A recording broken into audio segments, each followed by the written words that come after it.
यही प्रश्न यक्ष ने युधिष्ठिर से भी किया था। और 4 भाई मरणासन्न थे, तो 4 यक्ष प्रश्नों में से एक प्रश्न यह भी था, किम आश्चर्यम। तो युधिष्ठिर ने उसका जवाब दिया था कि सबसे बड़ा आश्चर्य यह है कि हम नित्य काल के प्रवाह में बहे जा रहे हैं और एक दिन हमें मर जाना है। यह बात सारा जगत जानता है, उसके बावजूद भी उसके जीवन की उत्कंठा, जीवन के प्रति उसकी आसक्ति खत्म नहीं होती, दिन ब दिन बढ़ती ही जाती है। और आप देखिए कि कोई बुजुर्ग व्यक्ति जो बिल्कुल जिसके पांव मृत्यु के जमीन पर गड़े हुए हों और जिसे अब जाना ही है, जिसे जमीन दोज होना ही है, उसके बगल में आप बैठेंगे तो यह आसक्ति आपको सबसे ज्यादा दिखेगी। असल में इस प्रश्न का जवाब शीर्षासन होकर के देखना पड़ेगा। कबीर ने कहा कि ऊपर मछली नीचे आकाश। तो एक साहित्यकार के साथ हम बैठे हुए थे, तो उन्होंने कहा कि अब प्रमेय जी, ये कुछ आध्यात्मिक बात है, साहित्य जगत में तो इस पर कई सारी व्याख्याएं हुई हैं, आपका क्या विचार है कि कबीर कहना क्या चाह रहे हैं कि ऊपर मछली है और नीचे आकाश है? ऐसा तो संभव होता नहीं, ये तो व्याकरण का दोष है, कवितावली में दोष है। मैंने कहा नहीं, कबीर को इसकी चिंता नहीं थी कि दोष क्या हो। कबीर को के दिमाग में एक महत्व यह था कि चीजों को कैसे बता दिया जाए। और वो बहुत बड़े एडवर्टीजमेंट के तत्व को समझने वाले व्यक्ति थे। अगर वो सीधा सीधा लिख देते कि आध्यात्म को उल्टे ढंग से देखने की कोशिश करो तो तुम्हें कुछ रहस्य मिल सकेंगे, तो कोई बात नहीं होती। वो जैसे है ना कि आजकल कोई स्पेलिंग में त्रुटि बना दी जाती है एडवर्टाइज करने के लिए, तो हमारी निगाह बार बार उस बोर्ड पर जाती है। जैसे मान लीजिए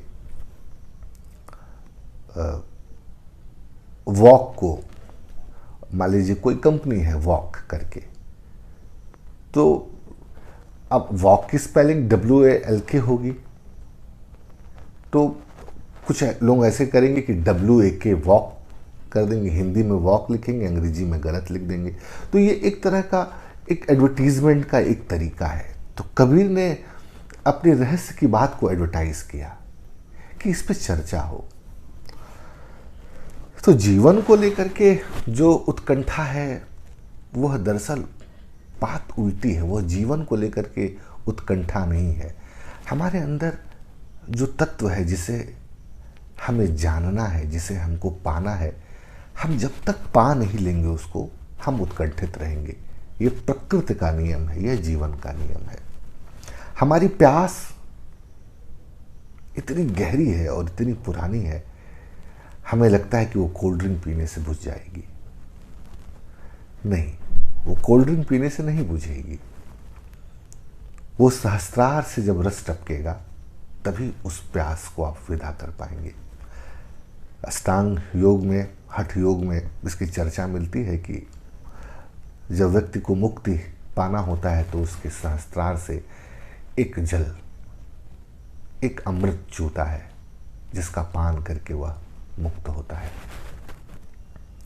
तो हम लोग जो कुछ बाहर खोज रहे हैं वो सिर्फ इसलिए खोज रहे हैं कि हमें कुछ भी अंदर का पता नहीं है। और थोड़ा सा भी रास्ता अगर मिल गया अंदर घुसने का, दीवार ही दिख गई, कोई दरवाजा ही दिख गया, तो बस समझ लीजिए कि बात हो गई। ध्यानियों ने इसी बात पर इशारा किया। ये नहीं बताया कि तुम्हें क्या दिखेगा, बस यह बताया कि थोड़ी देर ठहर कर बैठ जाओ। थोड़ी देर, सेकंड भर का भी चस्का अगर लग गया अंदर के ध्यान का, तो रास्ता तुम खुद ब खुद खोज लोगे।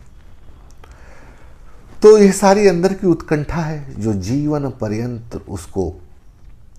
उसको अंदर बुलाती रहती है। पर जैसे जैसे जैसे जैसे वो आगे बढ़ता है, वो समझ नहीं पाता है। वो है ना, वो कि वो कस्तूरी कुंडल बसे, वो कुंडल, वो हिरन के नाभि में ही कस्तूरी है और वो पूरा जंगल खोज रही है। तो यही मसला तुम्हारा भी है, यही मसला हम सब का है।